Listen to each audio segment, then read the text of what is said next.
सत्संग जी, प्रेम से कहना।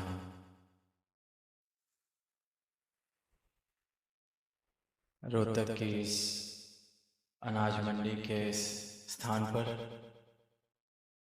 आप सभी संत एकत्रित हुए हैं। एक सुंदर नजारा बना है जिसका भाग बनने का अवसर प्राप्त हो रहा है। आवाज दी जा रही है इंसान को, मानव को, कि मानव तो खुद को शरीर समझता है। तुझे लगता है कि तेरी पहचान, तेरा अस्तित्व, तेरा ये शरीर है, तेरा तन, तेरी उपलब्धियां, तेरी कीमत इससे है। एक शरीर के तल पर जो इंसान जीवन जी रहा है, उसे संतों ने आवाज देने का प्रयास किया कि जो जीवन शरीर के तलों पर जिया जा रहा है, एक प्रयास किया जाए गहराई में उतरने का, अपने मूल तक पहुंचने का। और फिर वही जो जिक्र हुआ कि जब सतगुरु माता जी यहाँ रोहतक में लगभग 7 वर्ष पहले जो संदेश कि ये शरीर के तल से रूह तक, ये रूह के तल तक पहुंचना है,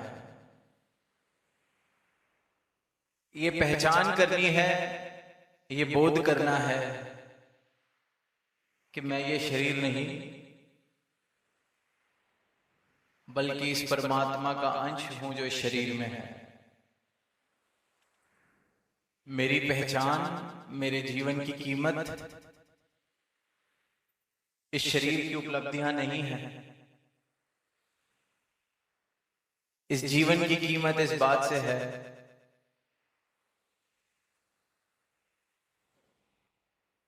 कि इस बात का बोध हो जाए, ज्ञान हो जाए कि मैं आखिर हूं कौन।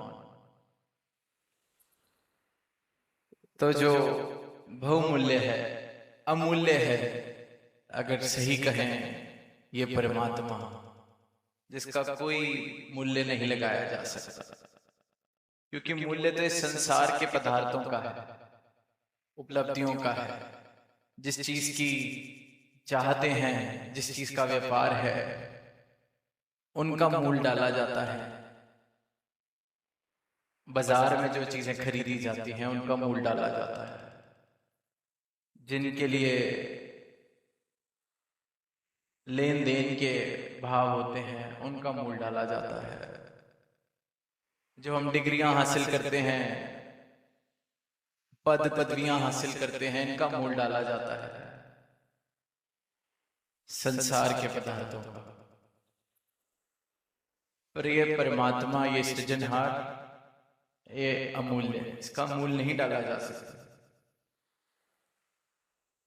तो ये जीवन भी, अगर इस जीवन की सही सही कीमत, इस जीवन की बाजी की सही कीमत लगानी है तो इस अमूल्य को प्राप्त करना। ऐसा ना हो कि ये भ्रम के कारण खुद को शरीर ही समझते रहे, इस शरीर के तल पर ही सारा जीवन जीते गए, और जो गहराई में उतर कर हीरे मोती चुने जा सकते थे, अमूल्य, उनसे वंचित रह गए। और इंसान वंचित रहता आया है। ये कोई नई आवाज नहीं दी जा रही, कोई पहली बार नहीं दी जा रही। जब से इंसान इस धरा पर है तब से ही संतों ने, महापुरुषों ने, गुरुओं ने ये आवाज दी है।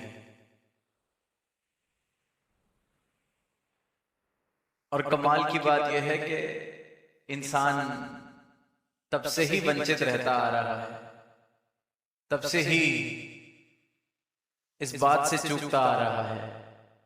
ये कोई नई चूक नहीं कर रहा इंसान कि कलयुग है इसलिए चूक गया। जरूर पुरातन समय में जिन चीजों को मूल्यवान समझा जाता था, संसार के जिन पदार्थों को, उनका रूप बदल गया है, विस्तार हो गया है, विकसित हो गए हैं वो रूप विज्ञान के कारण। जितनी तरक्की की गई है उसके कारण, पर चूक तो वही युगों युगों से इंसान कर रहा है, अपनी पहचान इस शरीर के साथ मानकर, इस शरीर के तल पर ही रहकर रूह तक नहीं पहुंच पा रहा। और रूह तक पहुंचने के लिए इस रूहान, इस परमात्मा, इस अविनाशी, इसके दर्शन बहुत जरूरी है। क्योंकि जब तक इस स्रोत के दर्शन ना हो जाएं, तब तक इस बात का बोध कैसे हो कि मैं इस स्रोत का अंश हूं, इस परमात्मा का अंश हूं। और इसीलिए फिर सदगुरु ये ब्रह्म ज्ञान की आवाज सारी मानवता को देते हैं। इसलिए संतों ने एक ही संदेश कहीं भी पढ़ लें, किसी भी वेद ग्रंथ में देख लें, भाषा हो सकता है स्थान के अनुसार हो, मिसालें हो सकता है समय के अनुसार हो, पर जो अटल सच्चाई है जिसका जिक्र किया जा रहा है, वो सदैव से एक ही है। क्योंकि सत्य एक है, सत्य बदला नहीं जा सकता। जो बदल जाए वो सत्य नहीं। बेशक कोई सच्चाई जो आज है 100 वर्ष बाद भी बदल जाए तो वो सत्य नहीं कहलाया जा सकता। सत्य सिर्फ और सिर्फ ये सत्ता है जो आदिकाल से एक रस है, एक जैसी है। आदि सच जुगाद सच है भी सच, नानक होसी भी सच। एक जैसा, जैसा अभी है अनादिकाल से ऐसा। इसलिए इस परमात्मा को सत्य कहा गया है, इसलिए इस परमात्मा को एक रस कहा गया है। ऐसा नहीं कि मौसम के अनुसार परमात्मा का रस बदल जाता है। जो परमात्मा से जुड़ा है, जो इस परमात्मा में लीन है, फिर वो भी एक रस हो जाता है। परिस्थितियां जैसी भी हों, जुड़ाव इस परमात्मा से हो, जीवन का आधार ये परमात्मा हो, तो जो परिस्थितियों के असर हैं वो तो जैसे धूल आई धूल झड़ गई, पर अंदर से मूल एक जैसा। इसे संतों ने कहा है कि रूह के तल तक जीना, रूह तक। पर इंसान दूर होता जा रहा है इस तल से।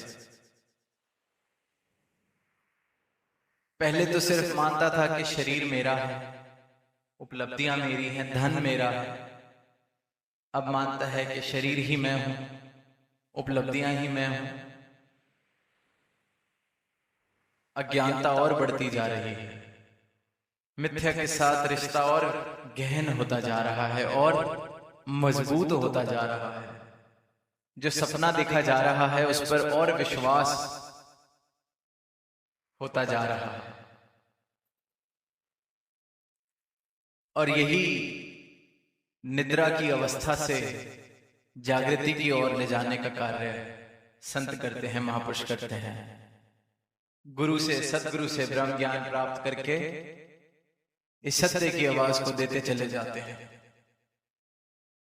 फिर जो इंसान यह अज्ञानता के कारण इस मिथ्ये को ही सब कुछ मान के बैठा है, इस स्वप्न को ही सत्य मान के बैठा है, उसको जागृति की आवाज दी जाती है, जगाने का प्रयास किया जाता है। कहा तो जा रहा है कण कण में परमात्मा है, हम सबके अंदर परमात्मा है, हम सब इस परमात्मा में वास कर रहे हैं। तो फिर क्यों कुछ गिने चुने ही संत महापुरुष कुछ थोड़े से ही इस परमात्मा के साथ जुड़कर आनंद की अवस्था प्राप्त कर पाते हैं? नाम तो ले रहे हैं, आस्था तो रख रहे हैं, फिर क्यों ये सच्चिदानंद जिस परमात्मा को कहा है उसके साथ जुड़कर आनंद वाली अवस्था क्यों नहीं आ रही? क्योंकि अज्ञानता है, जानकारी नहीं है, बिना जाने ही आवाज दी जा रही है। खुद को माना शरीर है, बोध है नहीं परमात्मा का। परमात्मा को कोई दूर बैठी सत्ता समझा जा रहा है, तीर्थ में बसने वाली कोई शक्ति समझा जा रहा है, मूर्त में बसने वाली कोई सत्ता समझी जा रही है परमात्मा। पर ये अविनाशी सर्वव्यापी, इसके दर्शन नहीं किए जा रहे। जैसे कि अभी संतों महापुरुषों ने यहाँ लंगर स्थल भी बनाया है, कहीं और भी हम अगर खाना खाते हैं, भोजन करते हैं, तो जैसे यहाँ लंगर में दाल परोसी जा रही है, एक बाल्टी के अंदर दाल है, उस दाल की बाल्टी में एक कड़छी भी है जो सारे टाइम, पूरे के पूरे समय उस दाल में डूबी हुई है। पर क्या कड़छी को स्वाद आता है उस दाल का? पूरे टाइम सराबोर है उस दाल से, डूबी हुई है दाल में, पर उसका स्वाद नहीं ले सकती। वहीं लंगर में खीर हो, हलवा हो, उसकी बाल्टी भी हो, उसमें डूबी हुई कड़छी सारा टाइम, पूरे का पूरा समय, जब तक लंगर चल रहा है, जब तक भोजन परोसा जा रहा है, उस खीर की बाल्टी में, उस हलवे के अंदर देसी घी का भी हलवा हो, तब भी उस कड़छी को स्वाद तो नहीं आता। कहने को तो उसी में बस रही है, कहने को तो सराबोर है। और ये जो जीवा है, एक बूंद उस दाल की पड़ जाए, एक चम्मच, उसी वक्त पता चल जाता है कि तड़का किस चीज का लगा है, स्वाद कैसा है, नमक तेज है या कम है, दाल स्वाद है कि नहीं है, दाल है कौन सी। एक चम्मच, एक बूंद सिर्फ जीवा पर पड़ने की देरी, एक बूंद सिर्फ उस खीर की जीवा पर पड़ने की देरी। मिठास कितनी है, दूध कितना काढ़ा था, एक बूंद से पता चल जाता है। और वहां वो कड़छी सराबोर है, डूबी हुई है, घंटों घंटों से डूबी हुई है, वो स्वाद नहीं ले सकती। यही फर्क है अज्ञानी का और ज्ञानी के जीवन का। परमात्मा में दोनों हैं, वास कर रहे हैं, पर परमात्मा का आनंद, जिसके पास ये क्षमता, ये दर्शन, ये गुरु के ज्ञान चक्षु मिल गए, जिसको सदगुरु के द्वारा, वो दर्शन करता है, वो आनंद लेता है। उसकी अवस्था फिर वो जीवा वाली, जीवित हो गया। इस जीवन हारे को प्राप्त करने के बाद इंसान जीवित हो जाता है। जैसे वो कड़छी है, डूबी है, बेजान है, उसके पास वो क्षमता नहीं है स्वाद लेने की, इसलिए बेशक उस बाल्टी में है, उस दाल में डूबी है, उस खीर में डूबी है, पर स्वाद नहीं ले सकती, बेजान है, क्षमता नहीं है। और परमात्मा ने ये जीवा इस प्रकार बनाई है, जीवित है, क्षमता दी है स्वाद लेने की, एक चम्मच से ही पूरी बाल्टी का स्वाद पता चल जाता है। और इसी प्रकार जब ये परमात्मा, जिसे जीवन हारा कहा गया है, हर जीव का संचार ये परमात्मा कर रहा है, सारी सृष्टि का संचालन ये परमात्मा कर रहा है, जीवन हारा, जो इस जीवन हारे को प्राप्त करता है, इसके दर्शन करता है, वो सही मायनों में जीवित होता है। फिर वो इस जीवा की तरह स्वाद ले लेता है, आनंद ले लेता है इस परमात्मा का। फिर उसकी भक्ति की शुरुआत होती है, फिर वो भक्त बनता है। वरना तो मृतक कहिए नानका जे प्रीत नहीं भगवान। मृतक, मुर्दा माना जाए। तो इस जीवन हारे की प्राप्ति कर लेना सही मायने में जीवित हो जाना है।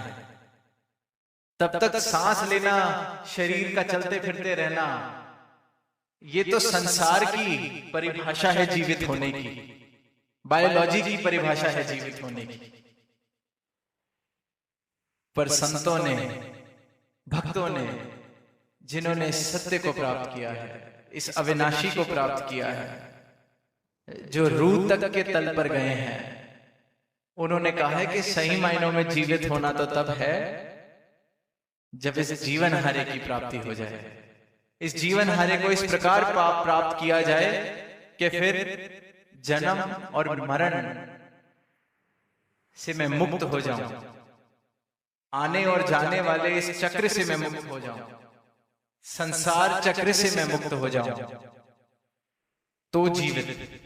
ये बायोलॉजी की, विज्ञान की परिभाषा नहीं कि सांसें चल रही हैं तो जीवित। इस जीवन हारे को प्राप्त कर लिया तो जीवित। फिर वो संदेश देते हैं, जैसे कबीरदास जी ने कहा, मैं ना मरबू मरीबो संसारा, अब मोहे मिले जीवन हारा। ये जीवन हारा प्राप्त हुआ है तो मुझे ये जीवन मिला है, ये जीवन जो अमर है, अमृत प्राप्त हो गया है जीवन हारे से मुझे। मैं नहीं मरने वाला, ये संसार मरेगा, ये शरीर, 5 तत्व का बना हुआ शरीर मरेगा, संसार की ही अभिव्यक्ति है ये। पर मैं नहीं मरूंगा, क्योंकि अब जीवन हरा मिल गया है, स्रोत मिल गया है मुझे, मेरा पहचान मिल गई है मुझे मेरी। अब स्वाद आने लगा है इस परमात्मा का, क्योंकि जीवित हो गया हूं। क्षमता तो हमेशा से थी, हर एक इंसान में ये संभावना है, ये क्षमता है कि इस प्रभु को, इस जीवन हारे को प्राप्त कर सके, इसके दर्शन कर सके। हर एक इंसान को, जब तक ये श्वासें चल रही हैं, ये जीवन जीते जीते इस जीवन हारे को प्राप्त किया जा सकता है। अनाज मंडी में बैठे हैं तो ये जो बीज हैं, इन बीजों को बो दिया जाए तो दोबारा खेती की जा सकती है। हर बीज में जीवन छुपा है, पर बीज अगर सड़ जाए तो फिर उपज नहीं हो सकती। इसी प्रकार जैसे हर बीज उपज करने की संभावना, क्षमता रखता है, हर एक इंसान भी इस रूहान को, इस परमात्मा को प्राप्त करने की संभावना रखता है, परमात्मा होने की संभावना रखता है। और जिसने भी इस परमात्मा को प्राप्त किया है, जिसने भी इस अविनाशी को, इस सर्वव्यापी को तत्व रूप से देखा है, प्राप्ति की है, वो सही मायनों में जीवित हुआ है। फिर उसने इस सर्वव्यापी का स्वाद, आनंद फिर लिया है। वरना तो फिर वही हाल संसार का, कड़छी की तरह डूबे तो हैं, वास तो इसी में, पर एहसास नहीं, आनंद नहीं, स्वाद नहीं। और जिसने जीवन हारे को प्राप्त किया, जीवित हुए, सदगुरु की कृपा हुई, तो फिर इस जीवा की तरह जीवित,